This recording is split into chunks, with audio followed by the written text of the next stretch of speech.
Сайн байцгаана уу эрхэм хүндэт үзэгч сонсогчдоо Жошогийн подкастын эпизод 19 эхлэхэд бэлэн болсон байна. Ингээд та бүхэн энэхүү подкастаар уйдахгүй байх болно. Маш олон хэрэгтэй мэдээлэл, датануудыг бас та бүхэнд хүргэхийг хичээх болно. Гоё кейсүүдийг бас манай зочин маань ярьж өгөх болно. Ингээд та бүхэнтэй коуч, багш одоо та бүхний үзэгчдийн маань сонсогчдын маань аль хэдийнэ танил болсон жаргал огш маань хүрэлцэн ирсэн байна. Ингээд маш одоо завгүй хүн би одоо 3 сар тооштой хүлээж агаад багшаагаа урьж оролцож байгаа цаг зав гаргаад ирсэн. Маш их баярлалаа. За баярлалаа. Наадмын өмнө ингээд танай үзэгчдтэй таны энэ дэлгэцээр уулзж байгаадаа баяртай. Тэгээ бас наадмын дугаар ихээр анхандаа гоё л хүрээд ирлээ. Би бас дээл өмсөе гэж байгаад бас өнөөдөр үнэхээр авцсангүй. Уугэр багштайгаа бол дээлтэй уулзах байсан шүү. За та гадагшаа төтгшөө явсан. Сая сүүлд хөдөө явчаад ирсэн үү те? Таны сүүлийн үеийн ажил төрөл юу болж байна? Тийм. Зураг авалт хийгээд хөдөө бас явсан. Одоо наадмын дараа дахиад бас явна. Би чинь нэг юм багшаас гадна бас нэг жоохон тийм entertainment талтай юм. Байн Facebook-ээр гарч идэг. Контент бүтээгч болчихж байгаа юм шиг. Контент бүтээгч нэг тийм аяа. Тэгээд тэр ажиллаа нэг тийм олныг баясгах чиглэлийн тийм ажиллаа бас наашаа цаашаа явж хийж байна. За хоёлаа таны бүр бэкграунд руу чинь одоо бүр анх хүүхэд байхасаа би таны ярьцлага нэвтрүүлгүүд хичээлүүдийг бас үзчихсэн л да. Тэгээд бүр 10 эдтэйгээсээ л ингээд нэг цаанаасаа нэг юм дуу хоолой тэг босдод туслах энэ ямар нэгэн зүйл энэ зүйлийн цаанд байгаад байна гэж нэг зүйлийг эрэлхийлсэн тэр сэтэл төрөөдөөсөн гэсэн. Тэгэхээр энийг бол одоо хоёлаа шууд одоо сэрэлт гэд нэрлэлчээ. Тэгэхээр хідэн настайдаа яг та одоо тодруулж хэлвэл энэ даалт ертөнц даалт ухамсарын талаар сонирхож эхэлсэн байна. Яг юу нөлөөсөн гэж бодож байна. Тий, надад бол ерөөсөө зовлон нөлөөлсөн шүү дээ. Тэгээ би ч бас өмнө ч ярьж ирсэн. 10 гаруй настай дөнгөж нэг тийм нэг жоохон хүү гүйж яваад тэгээ аав маань ингээ гид нас орчиж байгаа. Тэгээ аав маань гид нас орчингууд манай ээж маань яасан бэ гэхээр нутагтаа очно гэд тэр байгаа газраасаа ингээ нүүсэн байхгүй. Тэгээ тэр нь миний хувьд болохоор ээжийн хувьд бол нутаг нь тий. Миний хувьд огт мэдэхгүй газар байхгүй. Аавыгаа алдчихсан дээр нь тэгээд нөгөө таньдаг мэддэг найз нөхөд сургуулийн найз нөхөрлөдөг хүмүүс тэр өссөн төрсөн орчин тэр бүх юмнаас өөрчлөгдөж шал өөр газар очих нэг юм тийм хүнд хэцүү байсан байхгүй. Тэгээд зүгээр одоо тухайн үед мэдэхгүй байсан. Одоо ингээ эргээ бодоход маань хүн болвол тэр үед нэг сэтгэл готрол маягийн юмд орсон байхгүй. Тэгэл ингээл нэг юм шаналал нэг юм хэцүү уйтгартай хүүхэд нэг яах гээд байгааг мэдэхгүй гэдэг зовлонтой. Тэг яг яагаад байгаагаа ерөөсөө мэдэхгүй нэг тийм гонхи. Тийм байдалд ороод ингээл явж байгаа л тэгэл ботсон байхгүй. Тэгэхгүй ерөөсөө хүн ер нь яавал асчралтай болд юм бэ? Яавал ингээд гоё юм баян тарган амжилттай гоё амьдрт юм болоо. Би тэр аргыг л мэдх юмсан гэл нэг ийм л мөрөгдөлт. Тэнд нэг тийм нэг нууц байгаа юм шиг байна. Тэр нууцыг би мэдээд авчвал би өөрөө гоё амжилтанд хүрч чадах байх. Да тэр нууцыг би мэдэж авахгүй бол тэгээд ерөөсөө би бол дуусаа. Ад чи хоёр юм. Эсвэл бол тийм ийм сайхан амьдралтай хүмүүс бол ерөөсөө шууд төрмөл байдаг байх. Төрмөл байдаг бол би ерөөсөө надад ямар ч шанс байхгүй. Нэгт нь хоёрт нь тэр нууцыг мэдэж аваад төрмөл биш байдığım бол би тэр нууцыг мэдэж аваад би ч гэсэн тийм болж болох байх. Одоо тэгэж их нөгөө зовж шаналж яваа нэг хүүхдийн тэ нэг 10 настай 11 2 настай юм хүүгийн хувьд амьдралынх нь тэр зовлонгоос гарах нэг ганц найдлага гэх юм уу да. Тэр нэг хонглын үзүүрт гэрлэн тэр байсан байхгүй юу? Тэр нэг гоё амьдрдаг тийм нэг нууцыг л би мэдээд авчвал надад энэ боломж байна амьдрал. Тэгэхгүй бол тэр амьдрал нэг юм хар санагдаад байгаа байхгүй. Нэг бүрхэг санагдаад байгаа байхгүй. Тэгэл одоо тэр нэг юм хөтлөгдөөл тэгэл ингээл нэг юм хайч эхэлсэн байхгүй. Тэр нэг шинжлэх ухаан ямар эрдэмтэн чиглэлээр тэгж хэлсэн гэсэн шинжлэх ухаан асуултаас эхэлдэг яагаад гэдэг асуултаас эхэлдэг гэдэг шиг л тэгээ энэ ер нь ямар юм байд юм бол гэл Тэгэл ингээл боломжтой ном сонин бүхэл юмыг ингээл харна. Яаж баяж уу, яаж амжилтанд хүрэх үү? Тиймэрхүү гарчигтай, тиймэрхүү сэдвтэй юм байх юм бол тэрийг л би сонирхно. Тэг чи нөгөө өөрөө яасан дээр сайн дөөч өөрөө их зовж байгаа хүний тийм нэг юу байхгүй юу? Нэг гэрэл олж харчих гайл яваад шүү дээ хөрхий. Тийм л замаар л ер нь эхэлсэн шүү. За өнөөдөр бол бид нэр хоёр том сэдвээр ярилцсан. Эхний маань ярилцах сэдв бол эрэг энергийн урсгалд хэрхэн орох вэ гэдэг. Одоо бол манай монголчууд ч гэлтэхгүй дэлхийн нийтээр л ер нь энерги гэдэг юмыг бол бүр маш сайн ойлгодог, хүлээн зөвшөөрдөг болчлоо.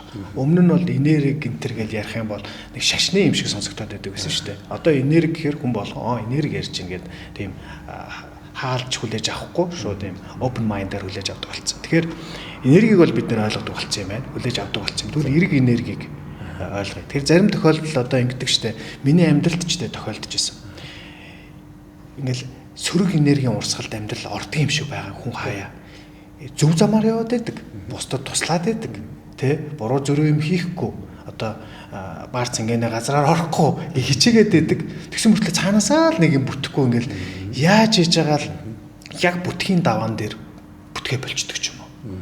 Эсвэл энд нэг юм арай гэж бүтгэр тэнд нэг юм болохоо болчдөг ч юм уу. Тийм зүйл хүнд тохиолдоо манай үзэгчд ч тэ нэрээ тэгдэг шүү гэж бодож байгаа. Заримдаа нэг юм эрэг энерги урсгалд орцсон үед цаанаасаа л ингээл бүх юм ингээл гоё бүтээл ерөөсө бодоогүй төлөвлөөгүй байсан хүртэл юмнууд гой юмнууд гарч ирээл ингээд байдаг те. Энийг эрэг энерги урсгалд орох гэдэг гэж бид нэр бас ойлгоод байгаа. Тэгэхээр энэ тал дээр та нэг тайлбарлаж өгөөч. Эрэг энергийн урсгал гэж юу юм бэ?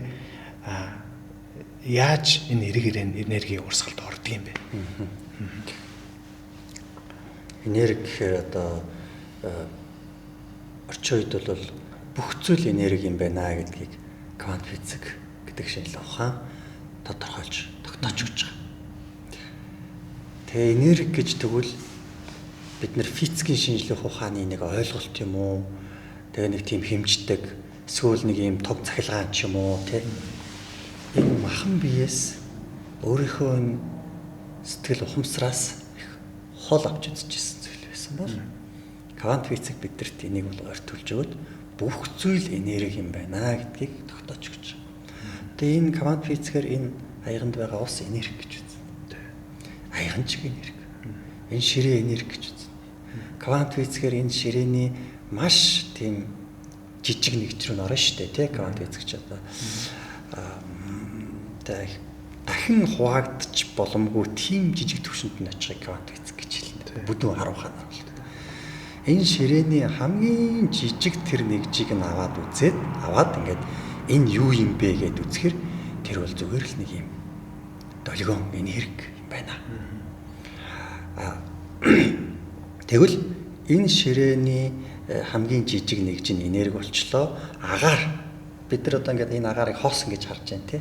Гэтэл энэ агаараас бас нэг жижиг нэгж нь аваад үзэхэр бас энерги болж таар. Миний бие энерги болж таар. За ингээд харлаа эдгээр бүгд энерги болж таар. Гэхдээ бүгд энерги боловч гэхдээ хоорондоо бүгд ялгаатай энерги. За ширээг бол би энэ махан биеэсээ хатуугаар мэдэрч байна тий. Тэгвэл энэ ширээ яагаад хатуугаар мэдрэгдэж байгаа юм бэ гэхээр энэ энергийн тэр энэ энерги бол заавал ийм чичирхийлсэн байдлаар оршино. Орвоод ир. Энергийг бид нэр зурхтаа ингээд нэг ийм долгион зураад байна шүү дээ. Тэгэхээр энерги бол тогтмол нэг газар ингээд байдаггүй, байнгын ийм хэлбэлзлээр оршиж идэг зүйлээ гэдгийг тэр физиктээр ингээд нэг юм долгион зурдаг шүү дээ. Зүрхний цохилт шиг нэг юм. Тэгэж чичирхийлж идэг. Тэгвэл энэний чичирхийлж байгаа чичирхийл маш нягт ийм ойр ойрхон ингэж чичирхийлж байна. Тийм учраас бид нэр ийм хатуугаар мэдэрч байгаа. Бидний бие махбодохоор арай нэг сэрэг ингэж чичирч байгаа гэсэн үг. Тэгэхээр бие махбодоос энэ илүү ийм ойр ойрхон чичирээд байгаа. Чичирхийлэлтэй энергиуд энд нэгтэрсэн учраас тэгж мэдэрч. За агаар гэдэг бол маш сэрэг өөр ийм хол атом молекул нь ингээд сэрэг хол байдаг байх юм шүү дээ. За ийм ялгаатай л болохоос биш бүх зүйл бол ингээд энерги байна. За тэгвэл энерги гэдэг зүйл яадаг юм бэ гэдээ аваад үзэх юм зэрэг хизээч үсдэхгүй юм. Бас устдахгүй. харин нэг төлөвөөс нөгөө төлөвт шилждэг. За энэ ширээг хоёулаа устгая гэж бодъё л тийм ээ. Энэ ширээг хоёулаа устгая гэд бүр нунтаглаад үнс шиг нунтаг болгоод цацлаа. Устсан уу? Устаагүй. Зүгээр төлөв нь өөрчлөгдсөн яг. За устгая гэд бүр шатаалаа. Үнс боллоо тий. Үнс болно шатаахтал энэ бол нэг нь үнс нөгөөх нь утаа нөгөөх нь илч дулаан тий нэг ийм гурван юм болоод задарч байгаа нэг төлөвөөс нөгөө төлөв рүү шилжиж байгаа. Ингээл нэг төлөвөөс нөгөө төлөв рүү шилжээд яваад байгаа зүйл чинь энерги юм байна. За энергийн тал дээр бол ингээд ойлгочмоор байна. За бас нэг энергийн тал дээр ойлгох юм энийг бас ойлгох хэрэгтэй. Тэгж жаад хоёулаа эрг энерги урсгалд байх гэдэг үг байна. За энерги гэдэг зүйл бидний энэ бие махбодтой бас холбоотой. Энерги гэдэг зүйлийг 220 кВт-ийн цахилгаан эрчим хүч гэж ойлгож болох гэсэн. Бидний бие махбодтой бас холбоотой. Яг уу гэхээр бидний бие махбод тэр чигтэн энергийн хэлбэлцлэр чичирхийлж байгаа. Тэр чигтээ. Таны орчин үеийн энэ сайн багжуудаа гарч ирж байна л да. Таны зүрхний цохилтыг таны тархинаас цацарч байгаа тэр энергийг танаас штэ 5 метрийн зайнаас хэмжиж болох хэмжээний тийм өндөр мэдрэмжтэй багжууд өнөдөө зохион бүтэгдэж байгаа.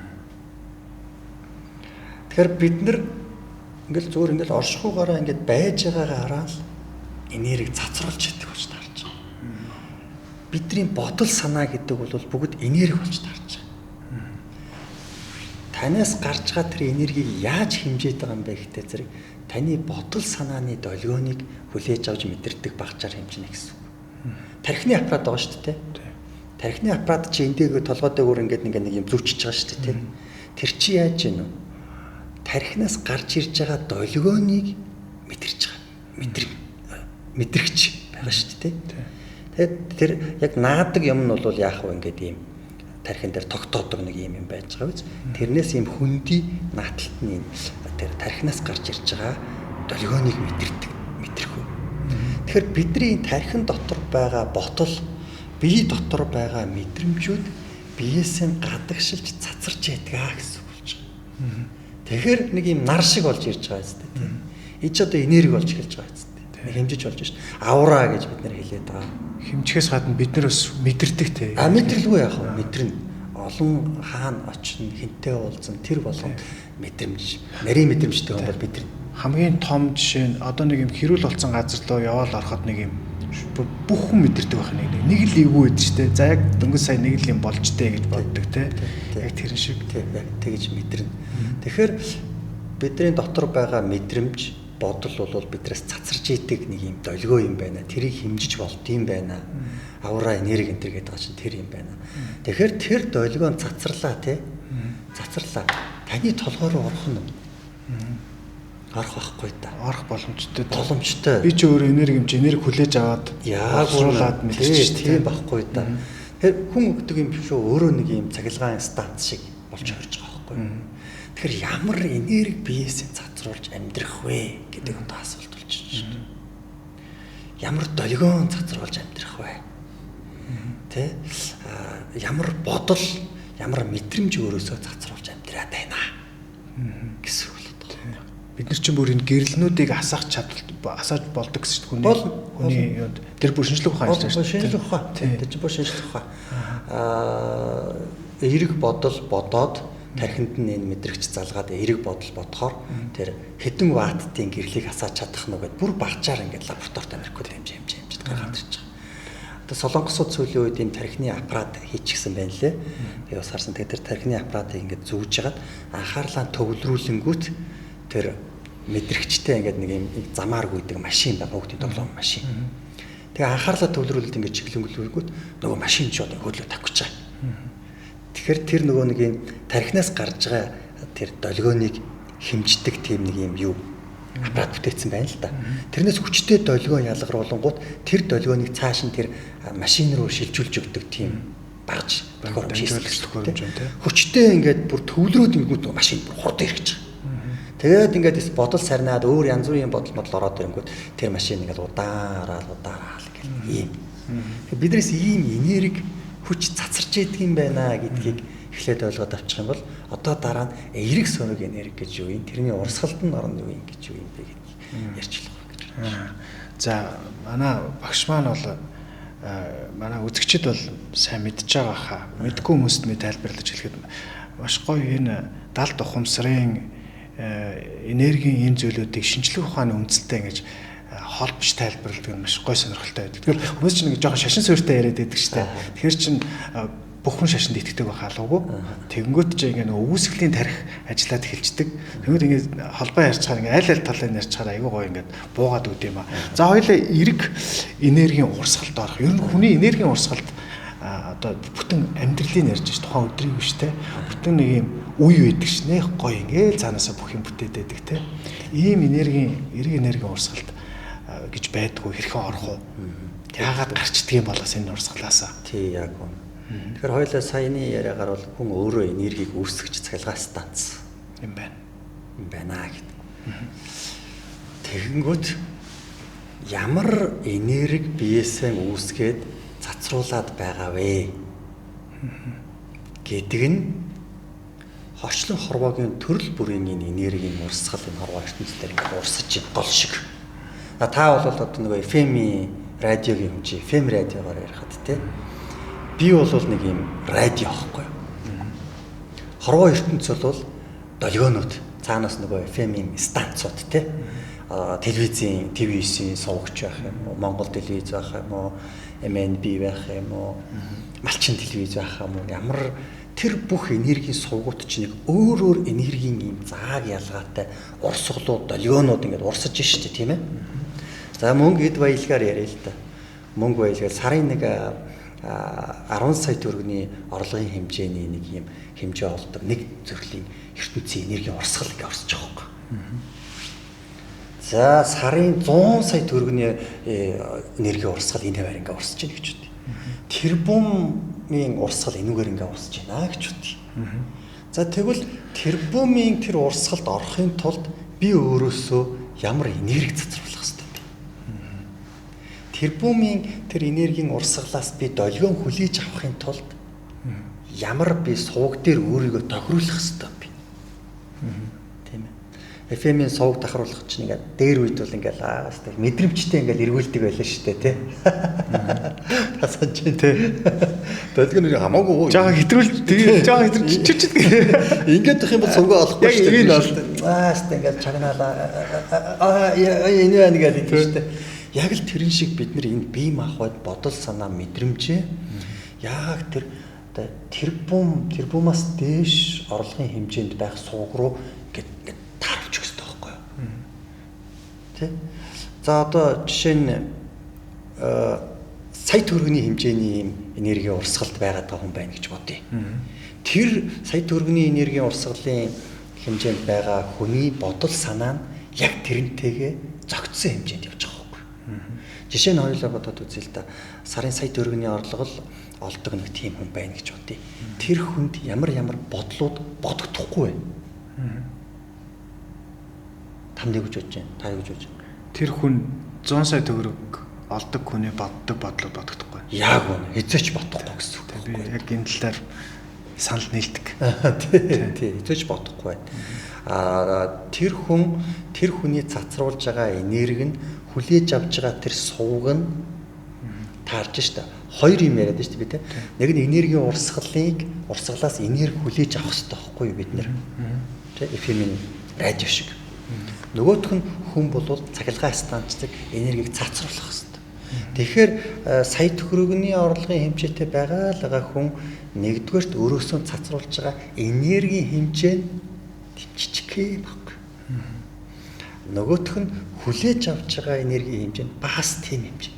Тэр хүнтэй биш үү? Тэр бом төгрөгийн бизнес ярих гэхээр тэр хүн хэзээ ч хүлээж авч чадахгүй. Тэр хүний өөрөөсөө биесээ ялгаруулж байгаа энерги бодол нь бусдад оруулж байгаа хувь нэмэр нь. За нэг байгууллагт ажиллая явж байгаа гэж бодъё те. Тэгвэл тэр байгууллагт ажиллаж байгаа ажлаа тэр хүн бол яаж хийдэг вэхээр энэ л миний ажил. Би өөр илүү тутуу юм хийх шаардлага байхгүй. За энд ингээд цэвэрлэгээ хийх ажиллая гэж бодъё л доо тий. Үгүй энэ өрөөг цэвэрлээ цай дүүрэг аавал гэсэн шүү дээ. Би энэ хийх юм а хийчлээ шүү дээ. Тэгээ болоо шүү дээ. За нэг ийм хэмжээнд л бодож байгаа байхгүй та. Тэгэхээр тэр хүний өөрөөс гаргаж байгаа цацруулж байгаа энерги нь өөрөө сая төгрөгнийхөө хэмжээнд гаццсан байгаа гэсэн. Оо яах вэ алуу өстой ингээд би илүү ингээд цэвэрлээд үгүй. Танах чинь ийм юм байна ингээд үгүй тэгээд үгүй гэд одоо өөрөөсөө ингээд нэрэ 2 сая төгрөгийн хэмжээний 3 сая төгрөгийн хэмжээний ийм энергийг цацруулаад өгье л доо тийм ээ ийм сэтгэлийг гаргаад өгье гэсэн үг. Одоо ойлгочлоо. Тийм. Ийм сэтгэлийг гаргаад өгөхөөр тэр энерги чинь өөрөөсөө ингээд цацруулаад байна шүү дээ. Тэгэхээр тэр энерги нь хоримтлагдаж жагаад шууд тэр сардаан цалингийн нэмээд 2 сая болохгүй байж болно. Гэхдээ тэр хүн цацруулах ажлаа хийчих байгаа байхгүй. Тэгэхээр магадгүй хаа нэгэн газраас хин нэгэн хүнээс тэр нь орлого нь орж ирэх. Тэг ийм л хуулил энэ хорвогийн хуулил байхгүй дээ энерги ч юусэн. Одоо Америкийн ерөнхийлөгч Дональд Трампын нэг ном дээр ингэж байдгийг. Би нэг хэсэг тэр өрөнд орсон юм байлээ. Ер нь ингээд нэг өрөнд ороод ингээд нэг жоохон хэцүү болоод тэгээ тэр үедээ ч гэсэн зээлэр хамгийн үнэтэй зочид буудалтай барилсаар л байсан, хамгийн үнэтэй ресторанд ордог хэвээрэл байсан. Гэхдээ бүр хасах руугаа яваад байгаа шүү дээ. Гэхдээ энийг бол зээлдэг гэсэн. Тэгээ хувийн онгоцоор нисдэг хэвээрэл байсан. Тэгээ энийг юу гэж тайлбарсан бэ гэхээр яг энэ эрэг энергийн яг таны хэлж байгаа шигээр биш л дээ. Гэхдээ санаа нь бол нэг энэ эрэг энергийн урсгалаас гарч болохгүй яг гэдэг тэгж тайлбарлаж ирсэн. Тэгэхээр би нэрэж бас тийм болоо та гэдэг. Одоо хоёулаа сөрөг талаас нэрээ. За зарим тань дээр бол маш олон шамнар байгаа. Дээрээс нь танаас зөвлөгөө авдаг үйлчлүүлэгчд байгаа. Хоёулаа нэрийг нь дуртахгүй нэг кейс яриад өгье. Яг юм сөрөг энергийн урсгалд орцсон. Ингээл цаанаасаа юу ч хийсэн ажил нь бүтэхгүй байгаад байдаг хүний танд ингээ бодогдож байгаа жишээ байна. Манай үзэгчтэй хаалцсан. Хүн өөрөө ингээд энерги үүсгэгч тэгэнгүүт сөрөг энерги бас өөрөөсөө үүсгэн, эерэг энерги бас үүсгэн. Орчлон өөрөө нэг тийм энерги. Орчлон өөрөө энерги гэж байгаа нь нэгдмэл нэг энерги гэсэн үг биш. Сөрөг энергийн урсгалууд байна, эерэг энергийн урсгалууд байна.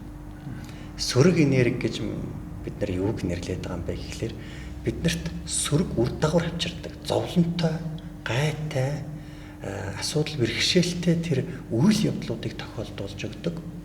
Хоосрол, суурил, доройтлын тэр урсгалыг бол сөрөг энерги гэж бид нар хэлж байна. Тэгээ эерэг энерги гэдэг нь бол мэдээж эргээр нь монголчуудын хэлдгээр бол буянтай.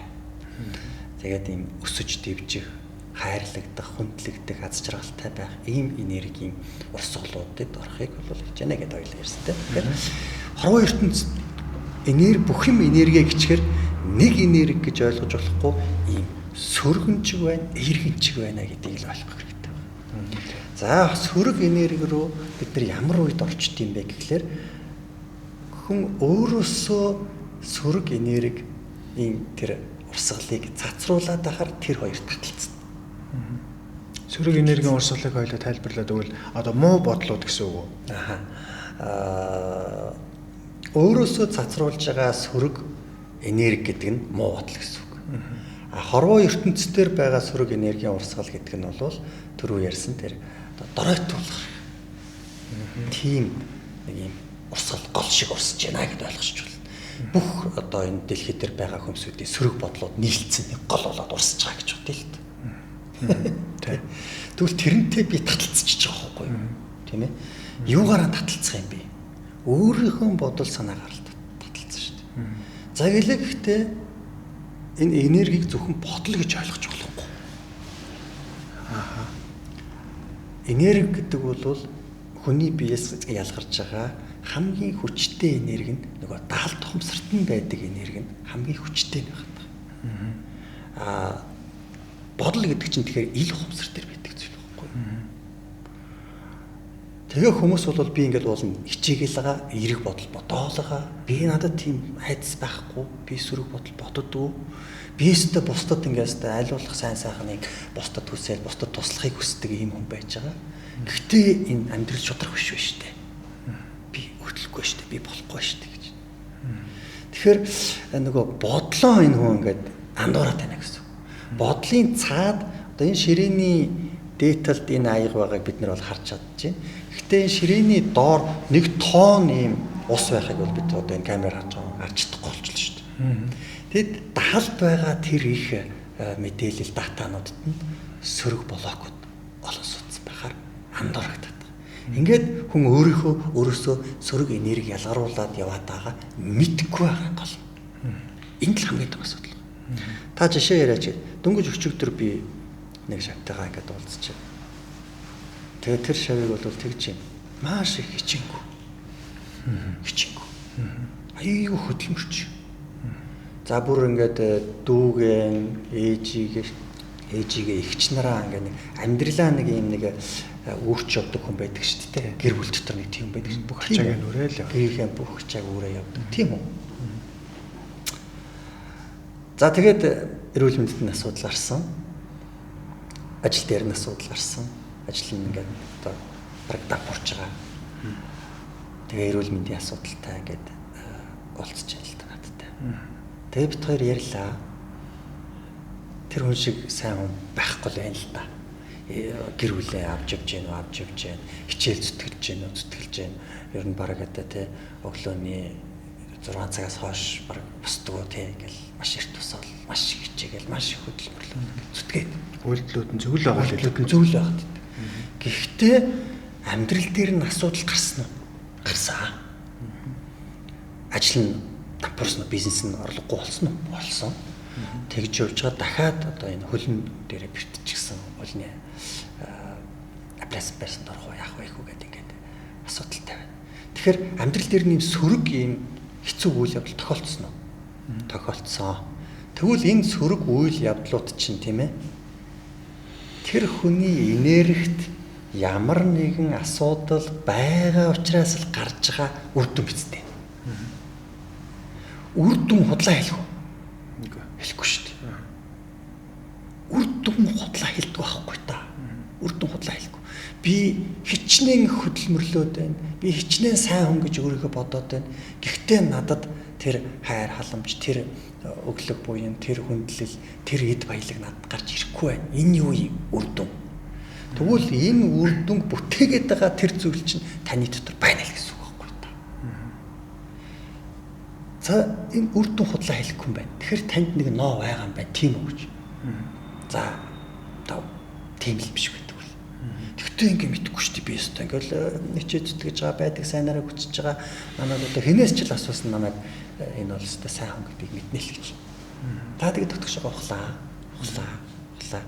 Даалд ухамсарт байгаа тэр даалд байгаа тэр асуудал үүсгээд байгаа блокийг олж гаргаж ярина гэдэг чинь бас нэг юм ур чадварын асуудал. Тэгээ ингээ яриад байсан чинь яаж юм гэхэлэр мань хүний тэр хичээл зүтгэл тэр хөдөлмөр бүтээл нь үнэндээ тэр айцаас гарч байгааг би баталж байгаа байхгүй юу? Тэр нь ямар айц вэ? Баг бахтаа ингээ хөөргөө бас унжирсан байна. За тэгэнгүүт маш их хичээл зүтгэл гаргаж ээж нь маш их ингээ хөдөлмөрлөн тэр бүгдийг харна. Хичээл зүтгэж ажил хийхгүй л болдгүй юм байна, балард юм байна. Аав нүүд болонгууд хүн гэдэг амтэн чинь ингээ хүчтэй юм байна. Хүүхдийн талд томсорд ийм код блокууд сууж байгаа юм. Хичээл зүтгэж жээжил хүн нэг сайхан амьдрт юм байна. За ээж дахиад нэг хүнтэй суусан чинь нөгөө хүн бас ингээ директороо суудаг, зоддог, жанчдаг нэг ийм хүн болчих. Ээжийг хамгаалахгүй болохгүй юм байна. Тийм ээ. Тэгэхээр энэ хүнд ингээд үхлийн айц гэдэг блок суучиж байгаа. Дээр нь хичээцтэй хөдөлмөрлөхгүй бол ядуурд юм байна, хоосорт юм байна. Ээжийг хамгаалахгүй болохгүй юм байна. Амьдралын эрхэнд нэг ийм юм суучлаа шүү дээ. За тийм юм цаана ингээ байхаар одоо өнгө хэсэг дээр тэр хүн яах нь? Чармайх нь шүү дээ. Хүчээг адил ингээл зүтгэж адил хөдөлмөрлөө адил ингээд. Өнгө хэсэг дээр нь аюу сайн хүн байж гэн хүн туслах гэдэг, хүнийг хамгаалах гэдэг, хүнийг аврах гэдэг. Өнгө хэсэг. Ил хомсор. Ухаад үзлээ цаана нь айц. Тэ би өчигдөр тэгж байгаа шүү дээ. Таны наад хичээл зүтгэл чинь үнэндээ амьдралаа сайхан болгоё, сайхан амьдрыг гэхээсээ илүү зүгээр л нэг юм арга ядсан айц. ядуурахгүй юмсан уу гэсэн далд хумсрын чинь чарлаа. Орлоо. Та энийг хүлээн зөвшөөрч байна уу би? Хүлээн зөвшөөрч байна уу гэх тийм байна л. Та үнэндээ бас нэг тэгсэн. Ээж маань намайг ингээд баг байхад ингээд тийг ийм юмд юу нэтэр ихээр чи чадахгүй ээж бол яах ингээд маш их хоригддаг байсан юм байна гэж өчигдөр гэдэг. Тэгэхээр та одоо тэр ээжийнхээ тэр хориг чи чадахгүй гэдэг байсан болоок нь одоо танд яаж нөлөөлж байгааг та харж байна уу гэж. Яг үүндээ би маш их хичээл зүтгэдэг боловч яг үүндээ чаддгүй байна гэж байгаа. Яг энийг одоо ингээ хүн өөрөө хүлээн зөвшөөрөх хэрэгтэй байхгүй юу? Хүлээн зөвшөөрөхгүй ингээ зүтгээд идэх байхгүй юу? Тэгээд за тэгвэл та одоо хүлээн зөвшөөрч байгаа бол чадаагүй бүтлгүүцсэн юм одоо бүгдийг хэлээдэг. Би чаддгүй юм байна гэдгээ хүлээн зөвшөөр хэл. Тэгээд би чаддгүй юм байна. Би ийм бүтлгүүцсэн ийм чадаагүй тэгээгүй чадаагүй тэ гэр бүл салсан сарнсан одоо гэр бүлийн маргаантай байгаа одоо би саксны тэмцээнд орох гэж чад ингээ бэлтгэл хийж байгаа хөлөө гэмтээсэн ингээ байж байна нэ тэр бүх юм хэлээд ингээд яг тэр нэг эмзэг дээр одоо сая явж байгаа нөгөө өөр ирэхгүй уйлж байгаа. За ингэж уйлуулж хийг нь гаргаж нөгөө далд хумсрынх нь юм гаргаж ирж авч байгаа. Энэ яг юу болж байна? Энэ процесс чи одоо хүмүүс уйлчлаа. Одоо онгочлоо. Тэр энэ яг ямар процесс явагдаж байгаа гэсэн үг? Тэг яг тэр нөгөө нэг шалтгаан дээр очиж байгаа. Учир шалтгаан. Учир шалтгаан дээр очиж байгаа. Өөрийн бүтлгүүтэлээд байгаа далд шалтгаан байгаа шүү дээ. Яг тэрэн дээр очингол тэр тийм эмзэглэл байгаа байхгүй юу? Шарах байж байгаа байхгүй юу? Өөрийг. Нөгөө нэг 10 настай учир чоцорсон хүүхдийн шарах байж байгаа. Яг тэр чарах нь далд нуугдчаад тэгээ наана ингээд би чаддаг бүтээдэг хөнгө алаад өгдөг хөнгө худлаа ингээд хүлээн зөвшөөрөд ингээд буугаад өгч байгаа юм. За ингэж бууж өгөөд шархаа хүлээн зөвшөөрөд тэр үе дээрээ очиж хагаад одоо хувиргал засал гэдэг юм руу гар. Тэгэхээр тэн дээр нь яг үгээр чамд яг үнэхээр сайн чаддаг. Чамд бүр бат байдаг тэр нэг чадвар чи юу юм бэ гэж. Тэгээ нөөдөг чи ингээд бодож жоод за би үнэхээр хүнд би чинь сэтгэл гаргаж болж чаддсан юм аа. Хүмүүсийг ингээ харж байхад тэр болуулсан гэж чаддаг. Тэр хүн сэтгэл гаргадаг юм байлээ. Би бол яг үнэхээр хүний төлөөс гэж сэтгэл гаргаж чаддаг гэж. Ваа. Одоо нөгөө Давидын нэг ярих гэдэг сэргэлт гэж нэг сэдвэр бас ярина гэсэн шүү дээ. Энэ үе тэр сэргэлт гэдэг юм би болж байгаа. Өмнө худлаа сэргэлтээр явсан юм. Одоо сүнсний мөн чанар дээрээ ирж чад би чинь ийм хүн юм биш үү нэрээ. Ингэж өөрийгөө мэдэж таньж авангуудаа энэн дээрээ өөрийгөө үнэлж эхэлж байгаа. Миний уг язгуур чанар. Энэ чанар чинь чамд олдсон юм байна уу? Хичээл зүтгэлээр олж авсан зүйл байна уу? Уул анханасаа байсан зүйл байна уу? Уул анханасаа байсан зүйл байна гэж байгаа. Тэгвэл одоо яг энэ сүнсний чинь мөн чанар гэсэн үг болж шүү дээ. Одоо энэ мөн чанараа сэрээгээд энэ мөн чанараа үнэлээд хайрлаад тийм ээ энэ мөн чанараа улам өсгөж томруулад энүүгээрээ ажил хөдөлмөрөө зохицуул. Энүүгээрээ бүтээн. Энүүгээрээ цогцлоо. Энүүгээрээ бусдын тусыг бүтээн. Энд одоо нөгөө хүн чинь нэг юм өөр юм руу өөр сэрхүү дотор насч эхэлж байгаа байхгүй тий. Өмнө нь бол өстой ингээд би чадна өстой үзүүлнэ би ийвч юм хийн онлайн худалдаа хийн гэт ингэжсэн бол худлаа нэг юм эго гэж хэлж байгаа энэ чинь.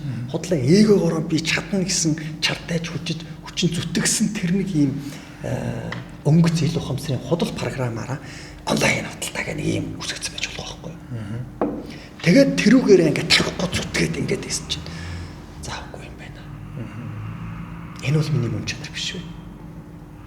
Ингээд яг ухамсарын шилжилт бий болж эхэлдэг байхгүй. Дотгошоогоо өнгөөхөр.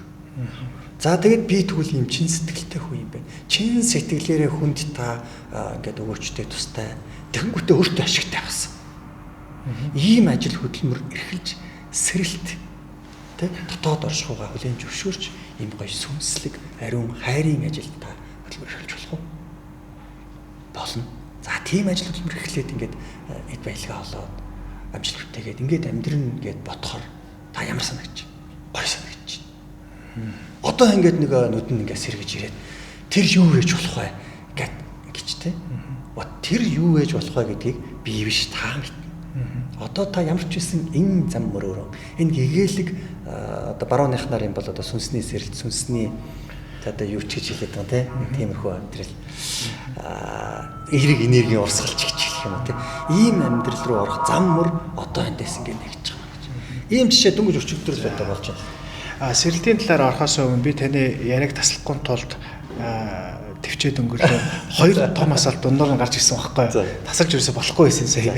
Тэгээд тэр үчи нэг сөрөг энергийн урсгал ингээд явж идэг бүр ингээд хүн өөрийн мэдлгүй тэр урсгал руу орчдөг гэдгсэн шүү дээ. Тэр үед надад юу бодогдсон гэхээр сошиалын ийм сөрөг энергийн мэдээллүүд байгаа шүү дээ. Контентууд, сөрөг контентууд. Тэрэнд яагаад чи хүн татагдаад идэг. Айгуу сонин. Миний амьдрал зүгээр байна. Би азралтай. Тэгсэн мөртлөө ингээд санаандгүй байдлаар тийм контент үзчихээр дуусна үзчихдэг ч юм уу. Хүн гэдэг юм чинь тийм сониу ч юм уу. Ямар юм мэдэхгүй. Би бол хаяад игдэг. Тэгээд би тэндээс нэг хэдэн минут үзчихэд ингээд уцаа тавиад өөрийгөө ингээд мэдрэхээр би сөрөг энергийг мэдэрдэг. Би яагаад юм сонирн болчоо. Нэг юм би босоод тэнд 30 минут гүөх гэжсэн байхгүй. Гүлтийнхаа зам дээр. Тэгсэн чинь би тэрийг 5 минут тэрийг үзээд надад нөгөө гүөх гэжсэн мотивац байхгүй бол би бүдэн дээр хэвтчихэж байгаа байхгүй. Яг гэдэг шиг тийм нөгөө сөрөг энергийг бид нар энэ урсгал нь ингээд сошиалор ч юм уу бид нар урд нь бол бид нар заавал гадаа гарч иж тэр сөрөг энергийг мэдэрдэг байсан сошиал байхаас өмнө эсвэл дурсамжаараа сөрөг 7 дугаар ангийнхаа сөрөг дурсамжин дээр очдог байсан шүү дээ. Ийм л хоёр хөлбөр байсан. Одоо бол бид нар зүгээр бүдэн дээрээсээ шууд сөрөг энергийн урсгалд орчод шүү дээ. Энэ сошиалын энэ сөрөг энергийн урсгалын нөлөөг та нэг тайлбарлаад өгч. Тий. Би сошиалыг тэгж хэлдэг шүү дээ. Нэг юм агуулах асар том хог чигдсэн агуулах. Дотор бид нэр сууж байгаа. Тэр бол сошиал. Хогн дотор тэгтээ бас хэрэгтэй юм байдаг тий. Байж шүү дээ. Нарантал цах руу ингээд очихоор хогноос түүсэн юмдыг зардаг бүү юм урт гудам байд. Нарантал цахын хажуудлаа. Өргөтгөл тэр хоёр дунд ингээд одоо байгаа мó. Дундуур нь ингээ явахаар бас хэрэгтэй юм хямдхааж болно шүү. Тэ. Хогн дотор хэрэгтэй юм байх нь байдаг. Гэхдээ хог бол хог л байдаг. Сошиал их үзээд, сошиалод онтоод байгаа бол дотор чинь сөрөг энерги байгаа юм. Тэр хоёр таталцаад байгаа. Хэрэгтэй юм олцож байгаа. За яхав тэрийг ингээд хэрэгч. Зурагт сошиал юу нэг их үзэх хэрэггүй. Уул нь бол энерги хамгаалдаг хүн бол. Энерги гэдгээ ухамсарладаг хүн бол сүнслэг хүн бол. Зарим тийм хүмүүс зургдаггүй гэдэг л шүү дээ. Тийм шүү дээ. Нэг нь нөгөөх нь таны тэр хүн яагаад тэр сөрөг юмд руу өөрийн мэдлөө татагдчих явж ороод ингээд өөрөө үзээд идэм бэ гэж. Тийм. Тэгэхээр энэ юу ахгүй юу? Хамгийн нэгдүгüрт нь хүний энэ далд тухамсар, хүний энэ оршихуй хүн гэдэг чинь өөрөө нэг юм амьтан те. Энэ чинь өөрөө байгалийн нэг юм зүйтэй. Тэр нь яадаг вэ гэхээр өөрийн аюулгүй байдлаа амь насаа хамгаалж явах гэсэн нэг юм аюулгүй байдлын бүр цаад чандын зүйтэй байхгүй юу? Далд тухамсараасаа тийм. Далд тухамсрын юусе хамгийн гол нэг номерын үүрэг бол энэ эзэн бие хамгаалах байдаг байхгүй юу? Тэр зүн нь яаж ажилтдаг вэ гэхээр өөрийг нь сэргийлүүлэхийн тулд сөрөг зүйлсэд хөөе тийм болж гэнэ сэртгийлэгдэг. Чи өөрийгөө бие хамгаалаарай тийм болох гэж аюул болох гэж шүү гэсэн зөнгө бидрэл өгж ийн гэсэн үг байхгүй юу? Энэ зүн байхгүй бол бид нэр ингэж дор өгчих байхгүй юу? Одоо хоёулаа ингэ сайхан ярилцаал байж итл тэнд нэг юм паст гэх юм бол юу подкаст ушгуугүй л гарна штэ. Өөрийн мэдлэг өсрөл гараа авчихна. Тэгэхээр энэ нэг юм автомат өөрийгөө хамгаалах зүн бидний цаана ажиллаж идэг. Энэ зөнгөөсөө болоод сөрөг зүйл рүү тэр өөрийгөө хамгаалах гэсэндээ сэргийлэх гэсэндээ ийм юм тохиолдчих вэ? Ийм тохиолдвол яах? Би яаж бие хамгаалах вэ ч гэдэг юм те нэг ийм цаад чандын зүн ажиллаад байгаа учраас тэр сөрөг юм руу их татагддаг байхгүй юу? Одоо нийгэмд ингээд сөрөг ийм пост юм ингэдэг. Аюул хүзэл хандлт. Тий, харин тий. Эрэг юм гэдэг үздэг хүмүүс. Тий. Нэг 5 лайктай байж тий. Ийм байна. Тэгэхээр эн чинь тэр цаад зөнн нь уулна тэгж ажиллаад байгаа. Тэр нь автоматар. Харамсалтай тэр зөнн нь өөрөө тэр хүнийг өөрийг нь буцаагаад аюулт тулгаад байгаа. Тэр нь тийм юм байдгийн байна гэж зүгээр ингээд анзаарч авлаа. Тэгээд ингээд эерэг дээрээ байнг оршиж иж нөгөө эерэг энерги хадгалах байхгүй тий. Гэтэл төрлөөгөө бүр ингээд яваад орчоод байгаа байхгүй юу?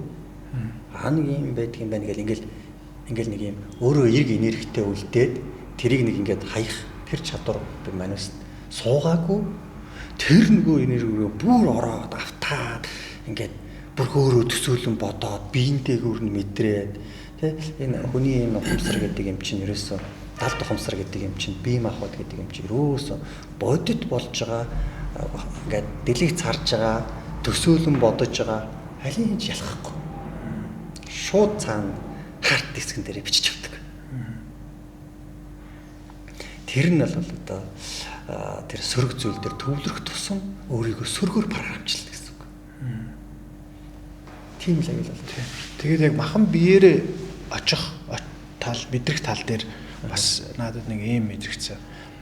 Одоо ингээд манай подкастыг маш их залуучууд сонсож байгаа үзэж байгаа гэж магадгүй. Одоо ингээд нэг зочид буудлууд байдаг шүү дээ. Тийм.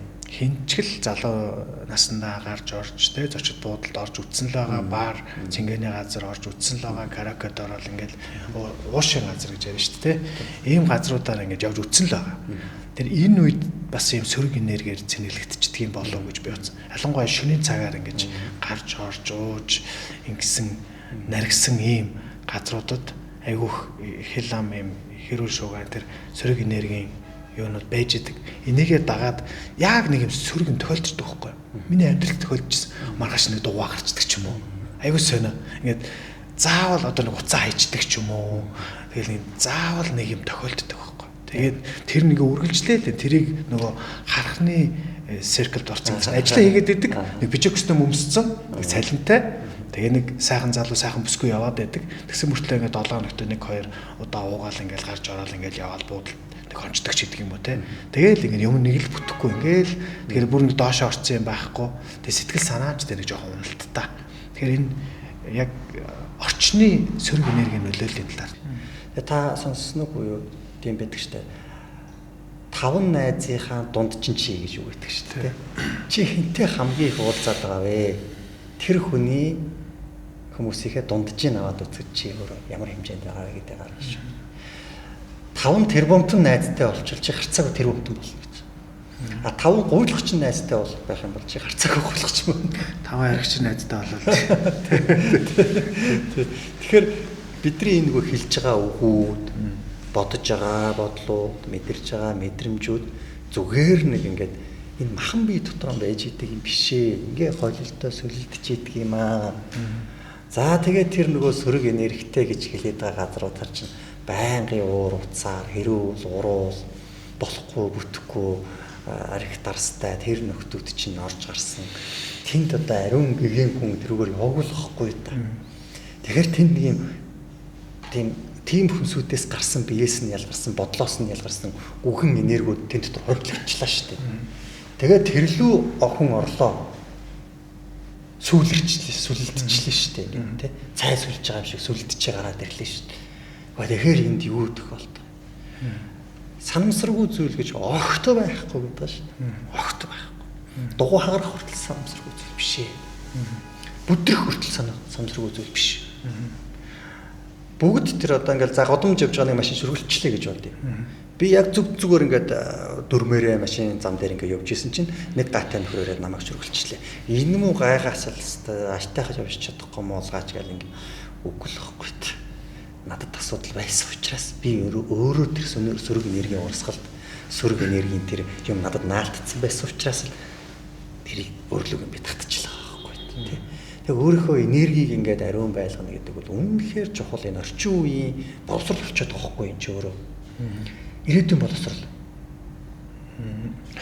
Тий. Би яг энийг бүр яг миний амьдрал дээр тохиолдчихсан байхгүй шүү. Одоо нэг 20 насны сүүл үед гэх юм уу да. Тэгээд нэг юм яг л нэг газараа гатцсан юм шиг мэдрэмж. Яг тэр 7 хоногуд яг адилхан. Би нэг компанид ажилладаг байсан. Тэгээд бүр нэг муудсан юм байхгүй. Гэхдээ ингээд яг л нэг хэмнэлд орцсон. Тэгээд эндээс би яаж гарах вэ гэж ингээд зөндөө удаа олон удаа оролдлого хийж үзсэн.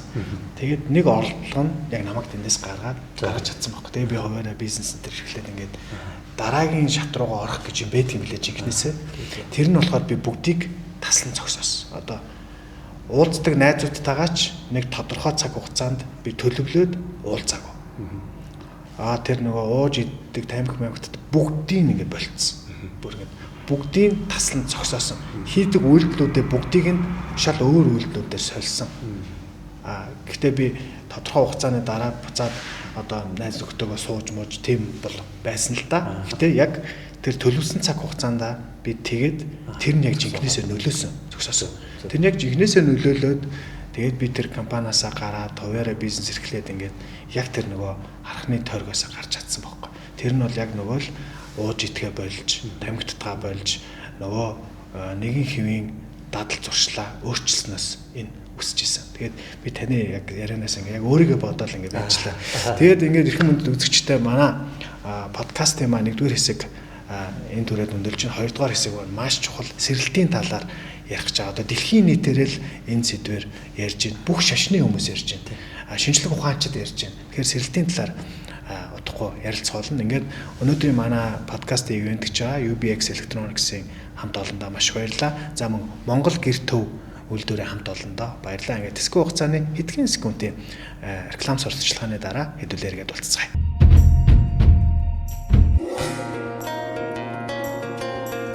Та Монгол гэр сонгох гэж байна уу? Монгол гэр төвөөс 4, 5, 6, 8, 10 хамтаа гэрүүдтэй цуны онцгой хямдрал зарлалаа. Лакан болон ирээлгээтэй сийлбэртэй гэрүүд маань загвар өнгө үзэмж хийцэн өргөн сонголттойгоор бэлэн байна. Бид гэрийн модондоо бүтэн 1 жилийн баталгаа олгодог. Мөн Монгол урчуудын ур ухаан, нарийн хийц шингэсэн тавилга, эд хэрэгслийг худалдаалж байна. Түүнчлэн богино хугацааны Монгол гэр түрээсийн үйлчилгээг танд санал болгож байна. Буух эзэнтэй, буцах хаягтай Монгол гэр төвд тавтай морилно. Холбогдох дугаар 72 44 77 61.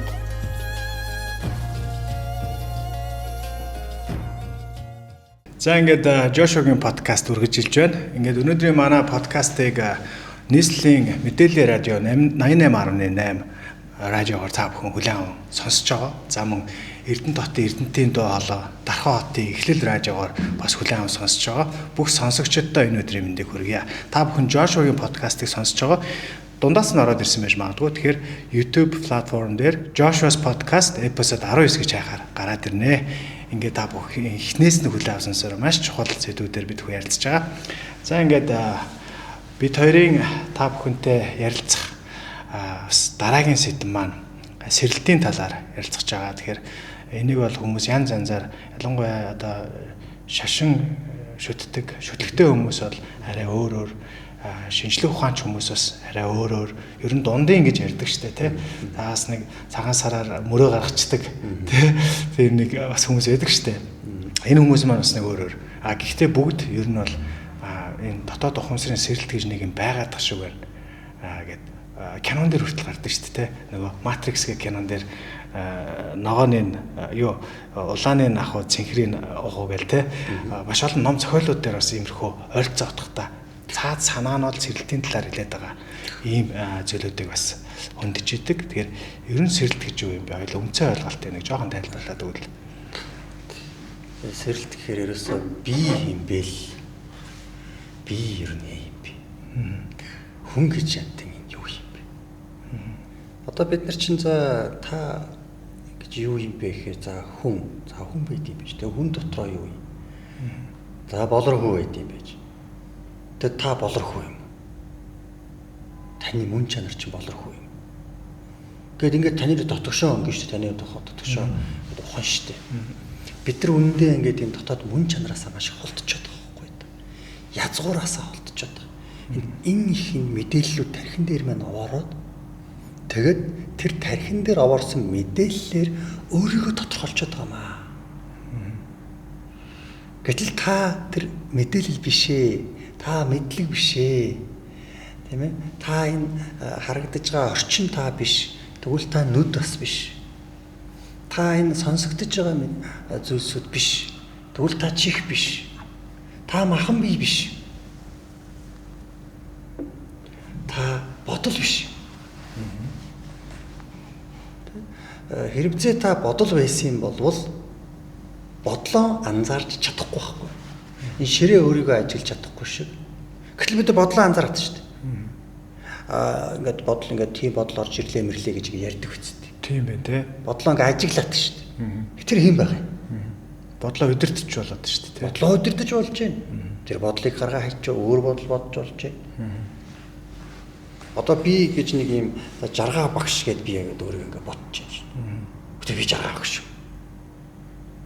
Би тэгж тэр бодол орж ирсэн болохоос жинхэнэ миний мөн чанар тэр жаргаа багш гэж бодож байгаа бодлыг анзаарж байгаа нэг анзаарч ухамсар цаана байна шүү дээ. Тийм байна. Тэгэхээр өөрийгөө ингээд нэг юм гаднаас ирсэн хуурамч мэдээллүүдээр өөрийгөө тодорхойлж блоколчоод тэрүүгээр ам амьдрал юм аа бүтээх гэж зовоо зүдрээд хэзээч жаргах шансгүй тэр юм руугаа ингээд яваад байгаа чинь энэ бол энэ орчин үеийн нийгмийн юм тархи угаалт гэж хэлээд байгаа юм. Аюул болсон байхгүй юу? Хүүхэд наснаас нь ихсүүлэл тархийг угаачдаг болсон байхгүй юу? Рекламаар, мэдээлэл, тэр үтгэл боловсрлоор. Ангаах ухаан, тархи угаалт. Эмийн бизнес ангаах ухаан бол энэ үгэлэд. За тэгэл Coca-Cola тархи угаалт шүү дээ. Цэвэр тархи угаалт юм бизнес байхгүй юу?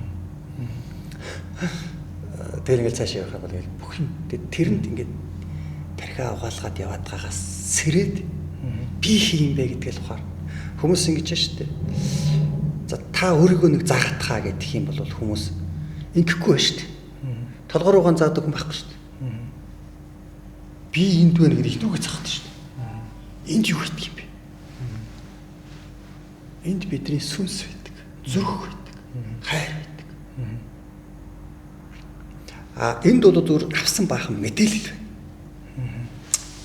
За тэгэл дөрөв ярьсан одоо чи чадахгүй, чи болохгүй, ил төвдөлтөө юмд ингээд битгий өөрийгөө ингээд яаж яг тухайд бол нэг ээж нь тэр хүүхдийг боломжлуулсан юм шиг байгаа. Янз бүрийн юм руу ингээд үсчээд харна. Чи чадахгүй бол бай гэдэг ингээд загнадаг хордог байсан тий. Хүүхдээ жоохон хамгаалсан ихтэй. Дөрөвний битэрийн жишээ ярьсан шин. Тэгэнгүүт тэр хүн ээжийнхээ чадахгүй болохгүй гэдэг тэр үгээр блоклогдоод өөрийнх нь далд хумсарт би чадахгүй гэсэн нэг юм блок үүсээд тэгээд тэрийг давах гэж хичээл зүтгэл чармайлт үүсгээд гадна талтаа тий. Ингээ яваад байгаа чинь өөрөө тэр гаднаас авсан мэдээллээрээ ээжээс ирсэн мэдээллээрээ бид нар блоклогдсон гэсэн. Тэрүүгээр өөрийгөө тодорхойлоод яваад байсан бол өөрийн язгуурчин цаад мөн чанараа таних руу өөрийгөө муудалж зүрх рүүгээ өнгөж байгааг бол сэрэлт гэх юм аа. Та яг хий юм бэ? Энэ сэрэлт бол ингээд хэд хэдэн үе шаттай явагдана. Хамгийн нэгдүгээрт нь яадаг вэ гэхээр та бас түрүү ярьж илээ. Энэ байдал ерөөсөө биш юм байна. Би энэс гарья гэд ингээд найз нөхдөсөө хүртэл тусгаарлагдаад эхэлсэн гэх. Хамгийн нэгдүгээрт амьдралд ингээд нэгэн хэвийн болоод нэг юм жоохон онцгой болоод утгартай болоод ингээл эхэлнэ. За гэхдээ бид нар яадаг вэ гэхээр мөнгө олохгүй шүү дээ. Энэ ажлаа хийхгүй болохгүй шүү дээ. Цалингийн зээлээ төлөхгүй болохгүй шүү дээ. Тэр байдлыг хүлээж авахгүй зүтгээл байна. Дуудлага ирээд л байна. Үгүй чи арай өөр зам руу ор. Дотоос ч хатгаал байна. Чи дараагийн шатандан гараа. Чи хэтэрхий нэг байдалтай ингээд гацаад байна. Чи ийм хүн биш ээ. Чи энэ ажлыг хийх хүн биш ээ. Чамд нэг тийм ажил хийх чинь чам таалагдаад байна штэ гэж ингээд хорвоо ертөнцид дуудаал идэх байхгүй. Тэгэхээр бид нар үгүй ээ энэ би ийм мэрэгчлээ штэ. Би энийг л хийн штэ. Ингээд зүтгээд байна. Тэгэнгүүт дараагийн том сануулга амьдралд орж ирнэ. Тэр нь амьдралын асуудал зовлон байна. Өр ширэнд орох уу? Яах вэ? Гэр бүл салах уу? За ингээд ч ойлгохгүй зүтгээд байх юм бол дараа нь өвчээр. Ашууд өвчээр. За энэ дээр нь ухаарад авах юм бол нэг аврагдана. За тэгээд аврагдахгүй бол тэгээд сүнс бидний мөн чанар бол сүнс байхгүй юу? Сүнс маань ямар шийдвэр гаргадаг вэ гэхээр за энэ махан биеэр бол энэ сүнсний сэрэлтээ би хийж чадахгүй юм байна, бүтэхгүй юм байна. Тэгэхээр энэ махан биеийн зүгээр цааш даруулчих, явуулчих. Дараа төрлөө сонгож авч чад дараа төрлөө найдлага тавья гэдэг. Ийм сонголтыг сүнс хийдэг байхгүй юу? Тэгээ бид нар ч тэгэхээр сүнс үстэй. Бид сүнс тийм. Бидний сүнс тийм шийдвэр гарах байхгүй юу? Одоо болорхуу та сүнснийхээ шийдвэрийг дагахгүй яваад тах юм бол сүнс чинь бие махбодоо өхүүлэх шийдвэр гаргана. Хавдар. Осол аваар ч гэдэг. Осол аваар юу ч хийж болно. Тэгээ сүнс чинь энэ биенээс өөрийнх нь зорилгыг хэрэгжүүлэхгүй байгаа энэ биенээс салъялтаас үүсэж байна. Хэрэггүй өстэй ямар ч хэрэггүй ингээд хэрэггүй юм хийлгээ яваад байгаа. Яах юм? Цааш нь наруулж дахиад сүнс чинь дахиад нэг төрөл болоод дахиад нэг хүүхд болоод төрөөдөр тэндээ одоо дараагийнхаа амьдралыг бодолдог гэж байгаа. Ийм зам руу бол яваад идэх юм аа. Тэм учраас энэ сүнсний сэрэлт гэж орчин үед хэлээд энэ мөн чанар хинбэ гэдгийг таних юм бол хамгийн чухал, маш чухал болчиход байгаа. За хоёр дахь нэг шатанд нь яадаг вэ гэхээр өөрийнхөө мэдрэмжүүдийг таньж эхэлдэг байхгүй юу? Мэдрэмж гэдэг чинь бие махбодод байгаа энерги яаж ажилтдаг вэ гэхээр мэдрэмжээр ажиллана, бодлоор ажиллана. Та бол бас их мэдрэмжтэй хүн байна шүү дээ.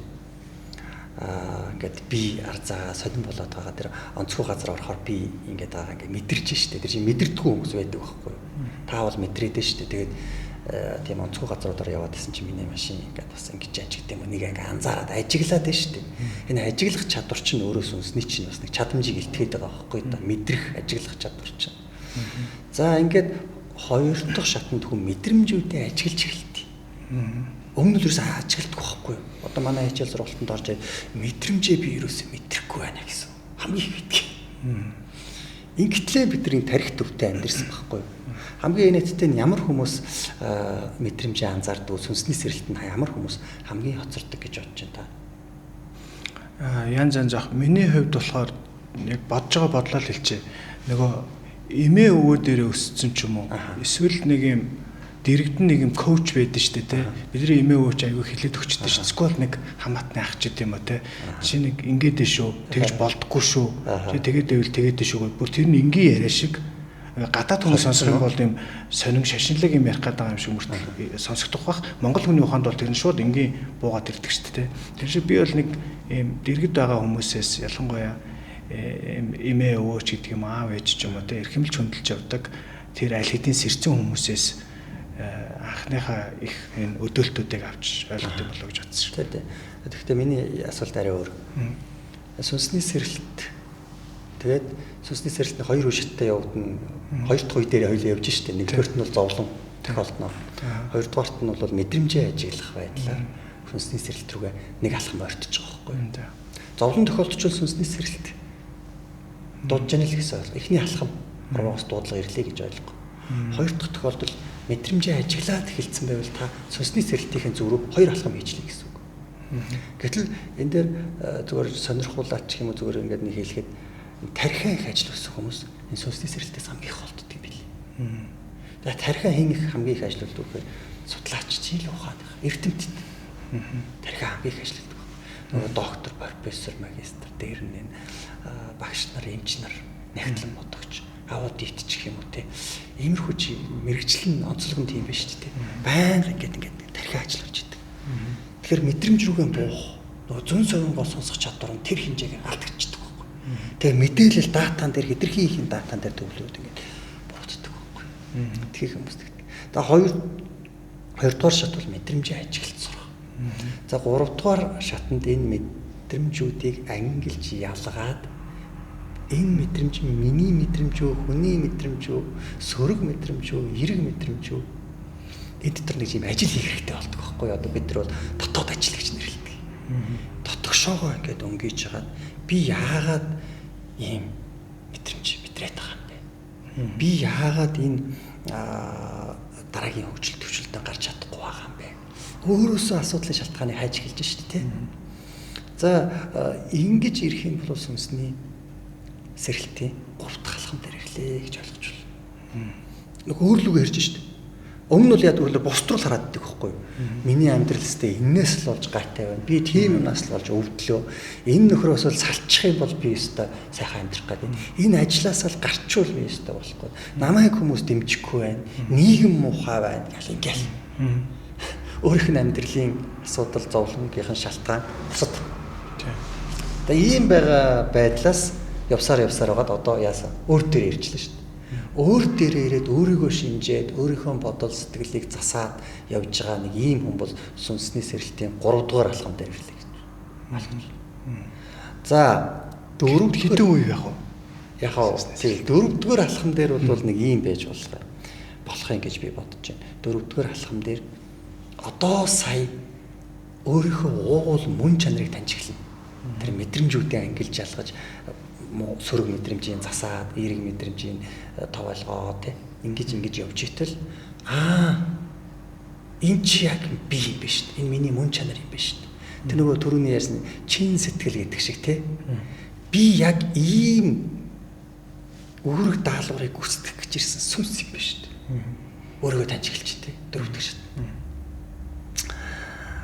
Одоо магадгүй болорхуу гэдэг хүн ч гэсэндээ энэ дэлхийн ертөнцид яг ямар үүрэг даалгавар гүйцэтгэх гэж ирсэн сүнс юм гэх тий.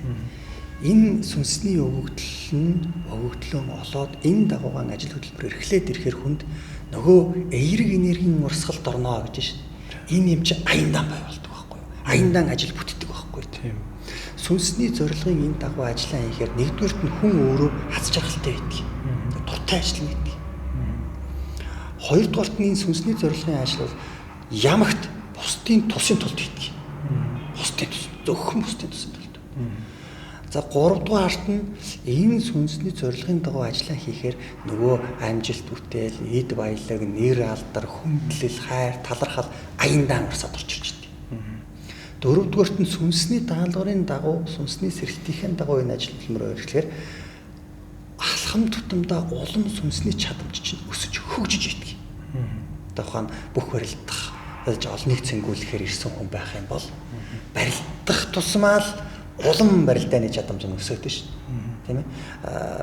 Одоо би бол ингээд үг хэлээрээ энэ хоолойны жижиггээ вибрацаараа олныг баясгах өвчтэй төрсөн юм байна шүү дээ. Би ярьж хэлж бусдад ингэ түгэх тусмаа л миний ярианы орчид рүү хөгждөг. Ийм чадвартай. Тэгээд 5 дугаарт нь яг өгөхлөөр сүнсний чадамжийнхаа дагуу ажиллаа хийх энэ тусам нь энэ авиас чадвар нь улам өсөж хөгжөөд улам өвдслэг болж эхэлж байгаа. Улам гэгээлэг болж эхэлж байгаа. Улам хайрлаг болж эхэлж байгаа. Тэгээд энэ төвшөнд энэ дөрөвдүгээр энэ төвшөнд ирэх юм бол нэг иймэрхүү төвшөнд ирж болох юм гэж зүгээр би үзэж байна. Сүнсний төвшин гэд тэдэн үе шат байна, сэргэлтийн тэдэн үе шат байна маа гэдэг нэг юм том ялцсан юм бол мэдээж дэлхий дээр байхгүй зүгээр миний өөрийнхөө би амьдралын тулд туршлагаас л ярьж байгаа юм. Тийм. 5 дугаарт нь гэх юм бол энэ төвшөнд ирээд ингээд явж байгаа хүн дараагийн 5 дугаар шатанд орж болох юм гэж би бас бодож байна. Тэр нь юу юм бэ гэхлээр энэ бүгдээс ангид саяны энэ дөрвөн үе шат чинь бүгдээрээ энэ хорвоо ертөнцийн амьдралтай холбоотой зүйл байхгүй юу? Энэ хорвоо ертөнцөөс чандад тэр одоо буддизмаар бол хоосон чанар гэж хэлдэг. Тэр оршихуйн туйлын мөн чанар өөр хэмжээс ч гэж хэлээд байгаа тийм. Тэр ертөнцөөс мэдээлэл авах. Тэр ертөнцийн тэр энерги мэдээллийг өөрөө биеэрээ болгож бусдад дамжуулах ч байдаг юм уу тийм. Одоо нөгөө гэгэрэл гэж хэлээд байгаа шүү. Гэгэрэл тэгээд гэгэрэл гэдэг чинь хайр энерги шүү дээ. Тийм өөрөөсөө асар их хайр энергийг цацруулах чадaltaй ч юм уу тийм. Нэг иймэрхүү болох нь бол тэр 5 дугаар шатанда явах болоо сүнсний сэрэлтийн. За тэгээд энэ зам руу 5 үе шат дамжаад энээс цааш явах нь бол одоо өстой нөгөө гэгэрлийн зам мөрөөр зөвхөн бусдын буян тусыг бүтээх бодийн сэтгэл гэж ярьдаг шүү дээ. Тэр бодийн сэтгэл ч одоо агуу хайрын сэтгэл өөрийнхөө биеийг бусдад ингэж тэ зайлж өгөхөөс буцахгүй гар хөлгөнд тастаад амьтан хоолдог. Тим хэмжээний гэгэрлийн тэр бодийн сэтгэлийн хайр энерги тэр чирээсээ энэ хорвоо ертөнцийн хуйлуудаас ангид төлчдөг байхгүй юу? Энэ хорвоо ертөнцид бид нар чинь өөр хүүхэд амьдралаа авч явах хэрэгтэй гэдээ ингэж явах юм бол тэр сүнсний сэрэлтийн тэр 5 шат тэгээд тэрнээс цааших шатууд бол энэ хорвоо ертөнцийн амьдралаас ангид өөр юм яриг. Өөр юм яриг. Хүн энгийн хүний ойлголтоор бол ойлгохгүй тийм зүйлүүд ирдэг. Энгийн хүн ягаад ч болохгүй хоосон чанар бүдингийн ухааны тэр хоосон чанар тэгээд тэр гэгэрлийн гүнзгий ойлголтууд байж байгаа.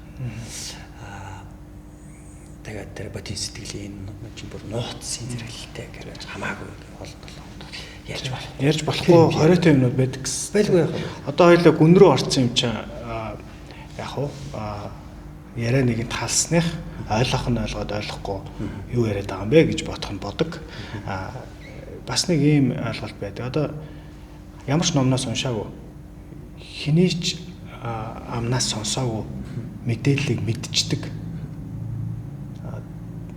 Орчлын ертөнцийн янз янзын ойлгох юм асуултууд байдаг шүү дээ. Тэр асуултанд хариулагдчих бодол дотор зөвдөлсөн юм уу, яасан мэдэхгүй. Тэрийг ямар ч ном судраас уншаагүй. Гэхдээ тэр цаанаас нь наадах чи юм штэ гэдэг ингээд шууд бодолт хэлээд өгчдөг. Энэ юу вэ? Тий, одоо эн чинь яг тэр нөгөө өөрийн мөн чанараа таниад амьдраад явж байгаа хүн. Сая энэ хоёлаа нэг 5 шат ярьлаа шүү дээ. 5 дугаар шат руу ороод ирж байгаа хүний тэр нэг юм зүн мэдрэмж нээгдээд дээд ертөнцтэй гэж хэлээд байгаа тийм бурхантай ч гэж хэлэх юм холбогдоод холбоотой болж эхэлж байгаа гэсэн үг. Тэндээс гарсан мэдрэмж, мэдлэг, тэндээс гарсан санаа хөргөлж амжилтыг олдог байхгүй юу? Ер нь бол явж одоо ингээд том амжилтанд хүрсэн хүмүүсүүдийг судлаад үзэхэр байна шүү дээ. Тэд нэр хизээч энэ академик мэдлэгээр тэр санаагаа гаргаагүй байдаг байхгүй юу? Бүгд цаанаасаа өөр нэг юм мэдрэмж орж ирсэн байдаг байхгүй юу? Тэрийгэ дагсан байдаг байхгүй юу? За би ч гэсэндээ ингээд уншаал судлаал ингэж байгаа. За энийг хэвээр ингэж хийд юм байна те. Яг хуу тодорхой хэмжээнд би бас ингээд Монголд амжилттай байгаа хүний хувьд ярьж шүү дээ.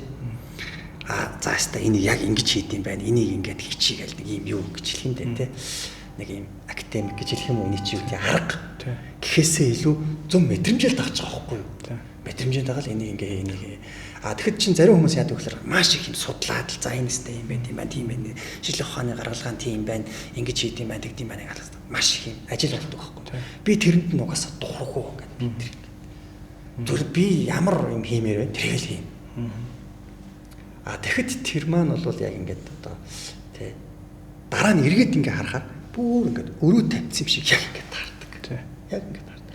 Оо чи юм л юм байна шүү дээ. Яг энэ чадвар Монгол хүмүүст айгүй их байд юм шиг санагдсан шүү дээ. Уусан тийм. Тэгээ гадаадд бас олон жил амьдарч исэн. Тэгээд ингээд яг Монгол ах эгчнэр бүр нэг тийм том дээд сургуулиуд төгсөөгүй. Боловсролыг би үүсгэж байгаа юм биш шүү. Боловсрол хэрэгтэй. Зүгээр яг ингээд мэдрэмжээрээ бизнес хийгээд мэдрэмжээрээ ажлуудаа амьдралаа авч яваа сурцсан тэр нь ч зөвддөг.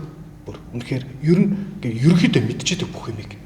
За би энэ дээр нэг ингээд бизнесээ нэг ингээ аваа явчихна. Өөр хүмүүстэй нэг ингэсгээ төмөжүүл чинь тэр хүүхэд хүмүүжлийн 10 нам уншаагүй. Ерөнхийдөө мэдж байгаа яаж хамгийн зөвөр өсөхөө. Ингээ баруун үлээрээ ингээд охиныгоо 3 настай охиныгоо ингээ харгалаад нэг хүүхдээ эндээ 6 сартай хүүхдээ тэрсэн баруун гараараа хоол игээд гэхдээ бүх юм окей явах юм мэдж байгаа гэдэг шиг тийм цаанаасаа тэр өөрийнхөө тэр зүн совин мэдрэмжээрээ амьдралаа авч яваад шийдвэрүүдээ гаргаад тэгээд ингээд зөв яваад байдаг. Тэгээ тэр нь ч бүтээд байдаг. Маш олон тийм бизнес эрхлэгчнэр байж та одоо Монголд тийм шүү дээ. Яг тэр зөв мэдрэмжэнд дагж чадсан хүн гайхамшиг бүтээдэг байхгүй юу? Ямсандаа би бас тэгж хэлдэг. 8 төгссөний 20 жилийн явбал бид нар ингээд уулзсан. Ангийнхаа уулзсан чинь 2 дугаар ангиасаа сургуулиас гарцсан манай ангийн залуу хамгийн баян нэг байна. Тэр чинь нэг тэр зөнгөөн дагаад байна шүү дээ. 2 дээд сургууль төгссөн, гадаад дотоод төгссөн жоохон магистр, доктор. Хөөрхөн амтан цалингийн зэлтэл дууж байгаа байхгүй да. Тэгэхээр чинь тэр чинь хэдэн тэрбумын хөнгөтэй гэдэг том бизнесмен явж шүү дээ. Тэгээд тэр чинь тэр нэг байгаль чанар монголчуудын тэнгэрлэг гэж хэлээд байгаа чинь тэр байхгүй юу монголчуудын. Зөнгөө мэдэрч чаддаг хүмүүс байхгүй юу. Байгальтайгаа их ойрхон, малтай ойрхон байх хэрэгтэй монголчууд. Би бол тэгж хэлдэг. Монголын одоо ирээдүйн боловсрол бол энэ мэдрэмжийн боловсрол болох нэ. Хүний мөн чанарын боловсрол болох нэ, гэгэрлийн боловсрол болох нэ. Ирээдүйд энэ бүх диплом хэрэггүй.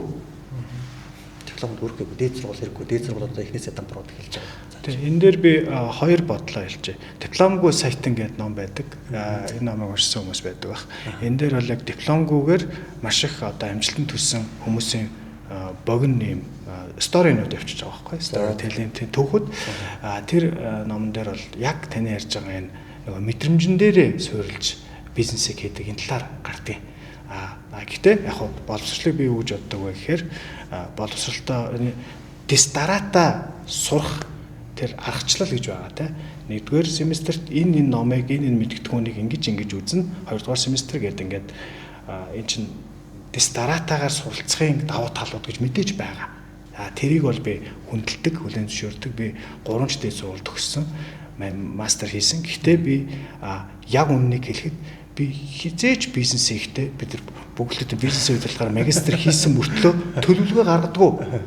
Би ерөөсөө төсөл бичдэггүй шинэ бизнес рүү орохдоо. Зүгээр л би дотроо хараад за болох юм байна. Энийг нэг жоох ингэчмээр юм байна да гэл тэр зүвддэг. Боломгүй юм байвал сайн нэг л хотлоо авахаа гэдэг тэр мэдрэмжиндээ бараг итгэсэн дээр байдаг, зүв байдаг. Эргэлзээтэй санагдаад ах юм бол миний дотор боломгүй санагдаад ах юм бол бараг тэр юм ярьж байгаа залуугийн эхний 3 үйлдвэрээс л би энэ төсөл бүтэхгүй гэдгийг мэдчихдэг гэдэг шиг маш олон монгол хүмүүс тийм гэдэг бас. Энэ бол яг монголчуудад байж байгаа нэг тийм үнэт зүйл нь алдаж болохгүй чанар нь баггүй. Монгол чанар. Энийг бид нэр энэ хойч үедээ өвлүүлж үлдээх хэрэгтэй юм байна. Тэгээд яг бас нэг ам нээвэл гэдэг шиг та бүхэн нэвтрүүлэг бас ингээд өндөрлөгдөж байгаа байх. Би бол энэ монгол хүний язгуур чанар дэлхийг аврах гэдэгт эргэлздэггүй. Одоо тэр цаг нь ирсэн. Монгол ахуйд өсөж байгаа энэ хүүхдүүдийг гол нь энэ зүрх сэтгэлийн боловсрал, мэдрэмжийн боловсралыг нь л одоо олгож авах хэрэгтэй байна. Энэ зөв мэдрэмж хүн өөрөө хин юм бэ? Хүний мөн чанар нь юу юм бэ? Хүний тэр язгуур монгол хүний тэнгэрлэг чанарыг яаж сэрэх юм бэ? Энэ чиглэл рүү боловсрал явах хэрэгтэй. Тэгэхгүй энэ тархины боловсрал зүгээр нэг мэдлэг баахан тархи руу чихдэг энэ боловсрал ирээдүгөө болцсон хол явахгүй. Одоо эхнээсээ дээд сургуулиуд дампуурнаа Америк дампуураад эхэлсэн байгаа.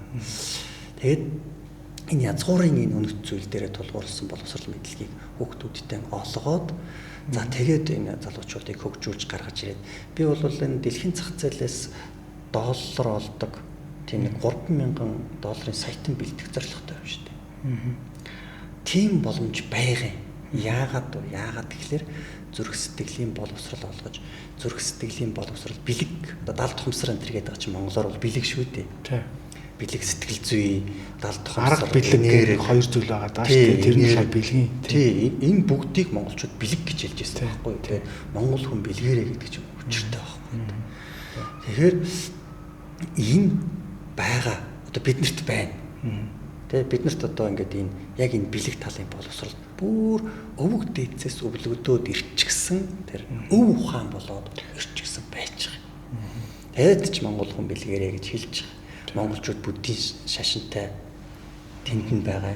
Монголчууд байгаль тэнгэрээ шүтдэг тэрэнд нь байгаа. Генд нь байгаа, маханд нь, цуснд бүх юмд нь байгаа. Яг энийхээ бид нар хөгжүүлж гаргаж ирээд энэ бэлэг оюунаар, бэлэг эрдмээр бидний зорилго бэлэг эрдмээр дэлхийг гийгүүлээ. Бэлэг эрдмээр дэлхийг ангаая. Ийм зорилготой бид нар. Тэгэд энэ мэдлэгт хүүхдүүдээс суралцуулаад ирээдүйд манай монголчууд Монголоос яах ёстой вэ гэхээр зүгээр л нэг юм одоо 20 настай хүү байлаа гэж бодоход Америк, Европ хаана байгаа тэр хүүхдүүдийг хүмүүсийг зүүмээр уулзаал тий онлайнаар уулзаал шууд ангааж чадна. Ангаахын шилүү ухааны эдгэшгүй гэдэг онцтой тэр өвчнүүдийг ангааж чадна. Бид нар одоо чадна. Бид нар хийж байгаа одоо ч хийж байгаа. Харин би тэрийг гайхаад яг энэ асуулт руу орох гэсэн. Яриаг насчлаа уучлаарай. Яг энэ асуулт руу орж байгаа шүү. Танаа бас нэг юм ярилцлага яг үзчихсэн чинь одоо энэ ангаахын шинжлэх ухаан тухайн хүнийг оншгүй гэж онцлоод онцлгүй гэдэг онцлог бичиг байгаа. Тэгээд явуулцаа. Тэрийг нь болохоор энэ энергиэрээ ч гэдэг юм уу одоо энэ эмчилгээ хийгээд тийм үү. Тэгээд идгээцэн.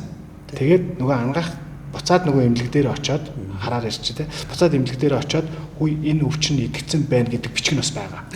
Тэгэд ийм кейс бүр маш олон байгаа гэдэг байгаа байхгүй. Ингээд энийг бүр 1000 ийм кейстэй болчихъя гэдэг шүү дээ. Одоо бүр 100 200 гарцсан явж байгаа тий. Тэгээд би бүр энийг гайхаад байгаа байхгүй. Нэрнгээсээ ингээд хоёр бичиг ингээ хоёлоо байгаад байгаа. Тэгээд энэ юу болоод байна? Энд чинь нэг жоохон ич хэдийн юм шиг. Ич хэдийн юм шиг болоод ирэхээр манай монголчууд чинь ич хэдийн энэ худлаа холихнэ гэд ботчихдээ шүү дээ тий. Тэгэхээр энийг хоёлаа энэ чинь тэгээд бүр бичиг нь байгаад байгаа болохоор бүр нотлогдоод байгаа байхгүй. Энэ талаар жоохон энгийн хүмүүст ойлгох тусны халдвар гэдэг чинь идэвхжүүл өвчин байхгүй тий. Идэхгүй. Гэхдээ энд идэвхсэн байна. Жигрийн шичин. Идэхгүй цагаан хэмжээ тэтэд байна. Тэдэн жилийн хяналтанд явсан тэтэд байна. Итгэжчээ. Сахар тэдэн сарын турш доктортой байна. Бисрац бол яг эмнэлгийн шинжилгээгээр гарахгүй. Гэхдээ ингээ битүү бие ингээд ийм байсан зураг нь байна. Яг ч идэхгүй эмнэлэг тэдэн жил явсан. Арсных нь дахиад ботоо зураг нь. Толисын сайхан цагаан арьстай болсон. Итгэрсэн гэх мэтлээ. За тэгэл энэ яг Европ анагаах ухаандаа онцлогддоггүй тийм өвчтөс гэдэг энэ харшлын төрлийн өвчнүүд байна. Яа, наад ч гэсэн жинхэнэ хүн төрлөختний асуудал болчиход байгаа шүү. Онцлогддоггүй нэг л юм болохоо байцаад байдаг. Нэг нь зүрх гэдэг, нэг нь бамбаа булчирхаа гэдэг те ингээд бүрс овч нь олдгоо байцсан. Бүх эмнэлгүүд нь зөрөөд байдаг хоорондоо те. Уламжлал хамгаах ухаанаар тэр чинь бол нэг хийн өвчин гэдэг байхгүй. Сэтгэл зүйн гэсэн үг л дээ. Далд хумсарт нэг юм асуудал байна л гэсэн үг. Тэгэл дээр нь одоо Америк нэгдсэн улсад ихэд чинь 35 сая хүн мигрен өвчтэй гэж байна. Шалтгаангүйгээр толгой өвддөг байхгүй. Байнгын толгой өвдөг зөвхөн Америк дарангуйлж байгаа. Хүн амынх нь 10% юм уу те. Хүн амынх нь 10% байна. Дээр нь Америк нэгдсэн улсад 100 сая архаг нойр гүтэлтэй хүн. Хүн амынх нь юу вэ? 30 гаруй хувь шүү дээ. Тэгэхээр чинь байна шүү дээ. Гэхдээ эднэрийг эмчлэх бол маш амархан байхгүй та. Маш амархан. Одоо эмчлэлд явж штэ манай бид нэг 100-аад метр яг ингээ бэлтгэгдсэн ажиллаж байгаа хүмүүс байна.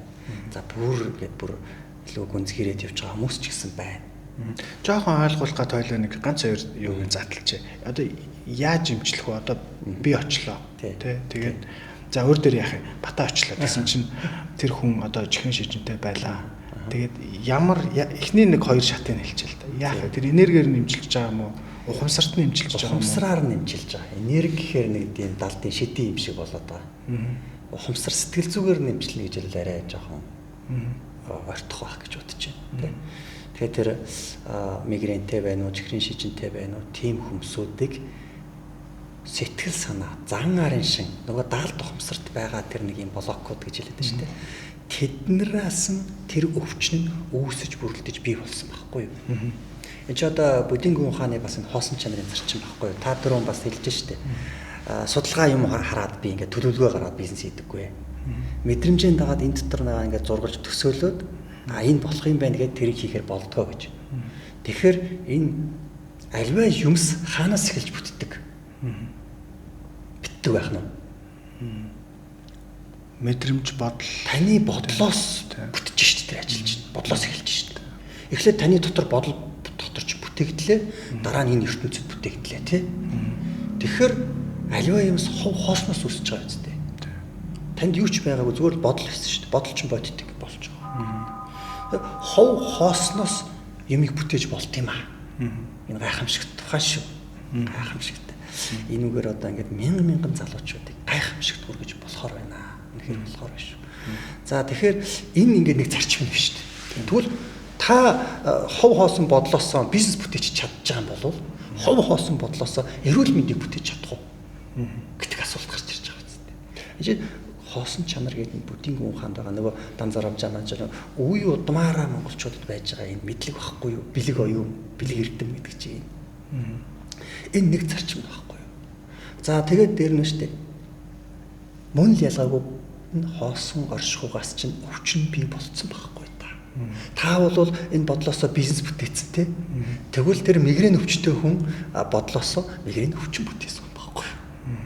Аливаа юмс бид нар юм мунхагаар л материас матери бүтээдэг юм шиг бодоод байдаг боловч үүндээ хоосон чанарын хоосон энерги бодлын тэр соромзон долгион бодит болж биелдэг нь энэ орчлонгийн чандын үнэн нууц хууль нь байхгүй юу? Өнөөдөр залуучууд бол ингээ манифест гэж яриад байна тий. Тэгээ энэ чинь нэг тэр хоосон чанарын нэг жижигхэн үзүүр нь явж байгаа өөрхий. За тэгэхээр тэр хүн тэгвэл одоо хоёул юм болчлоо шүү дээ. Хоосон энэ бодол мэдрэмжийн оршихугаас л хүн бүгдийг бүтээт юм байна гэдгийг та өөрийнхөө туршилгаар баталж байна мөн үү? Тэгвэл тэр өвчтөе хүмүүс бас тийм юм байна гэдгийг хүлэмжшүүлж байна тийм үү? Тэ? Бас л өөрийнх нь зан гарын шин бодол мэдрэмжүүдээс өвчин бий тийм гараад ирсэн байхгүй та. Энийг зөвхөн нөгөө шийдлэн ухаан төөрөлтөд өвчнийг ганцхан энэ материас нэм вирусаас хайгаад явцсан өөрөө энэ дайрууны физикний онлын төөрөгдөл буруу юм байна гэдгийг одоо энэ шийдлэн ухаан бас батгалаад байгаа байхгүй та. Үгүй юм байна. Хоосон оршихугаас бодол мэдрэмж өөрөө бүтээгч юм байна. Гэт ингээ батлаад явж байгаа. Энийг яах юм бол их юм бол. За тэгэнгүүт тэр өвчин үүсгээд байгаа тэр бодол цаад чандын нэг юм юу одоо хоосон оршихуй дотоод оршихуй гэж хэлнэ те. Энэ дотоод оршихуйг нь бид нэр засаж хувирах. Өвчин биш эрүүл мэндийн бүтээдэг болгож тэр энэ тархин дотор нь орж гаад засвар юм. Өвчнөө бүтээгээд байдаг бодлуудыг бодоод хөвшсөн хүн байвал. Та бол ингээд бизнес бүтээх гэдэг тархин дотор нь бодож байгаа бизнес бүтээгээд 3-4 бизнес бүтээгээд ингээд хөвшсөн хүн байж байна. Тэгсэн маань хүн өвчнөө бүтээдэг бодлуудыг бодоод хөвшсөн хүн байвал. Тэрий чи одоо нөгөө машины хамрыг сөгдөг шиг те хамрыг сөгж жагаад нөгөө засвар хийдэг шиг тархийг сөгж жагаад сэтгэлийг сөгж гаргаж ирж жагаад ингээд засвар хийх байхгүй юу? Ингээд засвар хийгээд тохируулаад ингээд тавьчихгод нөгөө хүн чи эрүүл мэндийн бүтээдэг бодол сэтгэл санааны тэр оршихуй руу нөгөө эрэг энергийн урсгалд орно гэдэг шиг эрэг энергийн урсгал руу орж эхэлдэг байхгүй. Ингээхлээрээ итгэрчдэг байхгүй. Тэгээ энэ бол маш амархан өнөөдөр ч гэсэндээ би ядаа тэгж яг өнөөдөр ч гэсэндээ намайг нэг 10 залуу одоо бидраас ингээд суралцаад надаас суралцаад за тэгээд ингээд нэг вебсайт ажиллуулчих. Оо мигрэн өвчнийг идгэнэ. Мигрэн өвчин ингэж идгэж чаднаа. Бид нэр ийм идгэрсэн хүмүүс манайд ч одоо өчнөө байна. Ийм хүмүүс ингэ идгэрсэн байна. Ингэж идгэрнэ. Тэг мэдээ суралцсан шүү дээ, тий. Тэр яаж нөгөө сая засвар хийнгээ ярьсан шүү дээ. Тэр засварыг яаж хийдин гэдгийг суралцчих. Гэхдээ тэгээд идгэшгүй өвчнөдөө тэгээ шаналаад хэвтэж байгаа тэр хүмүүсүүдэд $10,000 наад мигрэн өвчин гэж би идгээ гэдэг хэлдэг. Ингээд зар тавь вебсайт хийчихлээ. Тэгэл үгүй эхний удаадаа би үнгүү хийгээд өгье гэж. Ямар юм гарах юм биш түүхийд биднээс гарахгүй шүү дээ. Жоон цаг хугацаал гарна. Тэгээд үнгүү имжлээд өгөхөр чин тэр хүмүүсийн үр дүн аяндаа гараад ирж шүү. Тэгэхээр вебсайтн дээр үр дүнгууд дээр батлана те. Тэгээ үр дүнгууд дээр батлаад өөрсдөө ингээд нэг 10 залуу тэгэл энэ сартаа ганцхан hotel ажиллаж л та. Тэгэл $10,000 аваад суучих. Монголын ирээдүй энд байна. Монголын хөгжил энд байна. Бид бол би нэг юм зарчимтай. Монгол улс хизээ нэгэн цагт хөгжинэ гэж суух ёсгүй залуучууд. Ялангуяа тань шиг ийм сайхан боловсролтой мэдлэгтэй залуучууд. Хэл устай ийм залуучууд. Энэ бол гутамшиг. Монгол улсыг хэн нэгэн хүн хөгжүүлнгээл гордоод хараад суух ёсгүй. Энэ бол гутамшиг өөрийгөө дорд утсан хэрэг. Монгол улсыг бид хөгжүүлэх ёстой, одоо хөгжүүлэх ёстой, би хөгжүүлэх ёстой. Энэ бол өнөөдрийн залуус бидний чиг Монгол хүн болж төрсний огшил, омгшил хүч байх хэрэгтэй. Ингэж үздэг юм байна. Тэгээд төрөөчийн бас яриан донд чинь нэг 2 кейс бодогдоод бас санал нийлж байгаа шүү. За манай нэг найз даралтны хэсэдсэн баг. Зүрхэн дэлсэл даралтны хэсэдсэн. Тэгээд зүрхээ үзүүлсэн. Ер нь бүх юмаа үзүүлсэн. Гэхдээ хамгийн сүүлд нь эмчнэр юу гэж хэлсэн мэхээр таны сэтгэл зүйн асуудал байна. Та сэтгэл зүйч дээр очив. Таны бүх юм чинь зүгээр байна. Гэтэ жигнэсээ даралт нэгсээд байгаа юм чинь. Чи ингээд тоон гарч байгаа шүү дээ. Даралт нэгсээд байгаа. Зүрхэн дэлсээд байгаа. Гэхдээ зүрхэн зүгээр. Ингээд бүх юм зүгээр байгаа байхгүй. Бүх юмыг үзүүлээд ингээд явж байгаа шүү дээ. Амар хэцүү шүү дээ даралт гэсээд залуу одоо наа чи ингээд 30 хэд настай хүн 40 төгөж яваал юм залуу байхгүй. Тэгээд ингээд нилээ явж тэгээ хамгийн сүүлд нөгөө эмчнэр нь өөрсдөө ингээд та сэтгэл зүйч дээр очив. Таны сэтгэл зүйн асуудал байна. Та ингээд тим эмгэг байдаг гинэ. Айхын тэр хүн өөрийгөө тэгээд байгаа гэж лээ. Тэгээд тэр хүн зүгээр болсон сэтгэл зүйчдэр очиод одоо зүгээр болсон. А над дээр би болохоор бас нэг 10 хэд настай багтаа ингээм амар хүнд өвдөжсэн байхгүй. А тэгээд яасан чинь эмчнэр би амар хүн эмнэлэгт бас дахиж хүндрээд тэгсэн чинь эмчнэр хамгийн том эмчин ингээд сэхэн за чи ингээд дахиад ингээ хүндрэх юм бол маргааш сэхэнд орно гэд ярьж байгаа. Гэхдээ надад юу гэсэн хамгийн сүүл ингээ ойртоод өөдрөг. Сайхнаар бод. Бүр нэг юм хамгийн туршлагатай эмчин байдаг штеп баахан хүмүүс дагуулад ороод ирсэн. Яг над дээр ингээд тулж ирээд нүдлөө харж байгаа өөдрөг бай.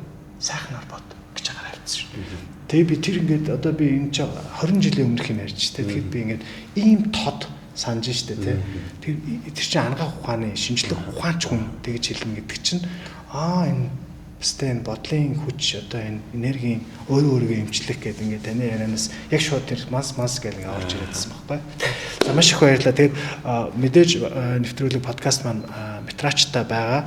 Тэгээд жагаа огшоос маань маш их зүйлүүдийг та бүхэн өөрийнхөө мэдлэг боловсрал энэ оюун санаа, сэтгэлийн боловсрол одоо нэмэр болж ингэж авсан бахаа гэж бодож байна. Тэгээд хамгийн сүүлд манай үзэгч сонсогчдод хандаж энэ удаагийн подкастаар хэлэх үг юу вэ? Тэгээд өвөг дээдс маань хэлсэн дөө. Монгол хүн бэлгэрээ гэж.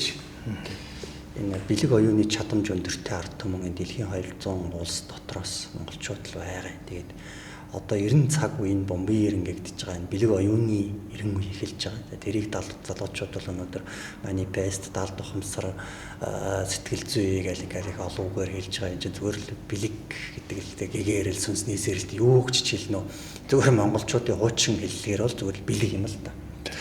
Тэгээ энэ монголчууд бид нэр энэ бэлэг оюунаас ирээж дэлхийг гийгүүлэх цаг нь бол ирчихсэн байна. Бид нар одоо нэг юм өөрсдөө нэг жижиг улсгаар тэгэл нэг юм ядуу улсгаар нэг ингээл ингэж суумааргүй байна. Тэгээд энэ хурж ирээд танаа энэ студид энэ сэдвийг хөндөж ингэж ярина гэдэг бас нэг учир бошготой байх, учир жанцантай байх гэж бодож байна. Танд бас нэг тийм учир жанцсан байгаа хаа гэж бодож байна. Тэгээ таны ажилд амжилт хүсье. Танаа үзэгчдэд бас бэлэг эрдмэн гийх болтугай гэж ярив дөө. За ингээд эрхэм мөндөд үзэгч сонсогчдоо энэ хүү подкастыг дэлхийн өнцөг болон бүрээс үзэж сонссон сонсогчдоо амьдралнаас жаgal сайн сайхан бүхнийг хүсье. Мөн жагаа коуч та бүхэн нэвтрүүлгийн туршид гарсан доорх платформудаар нэрээр нь яг энэ нэрээр ингээ хайгаад тэгээд холбогдох боломжтой. За тэгээд Монгол улс манд мадрахалтай амжилт хүсье.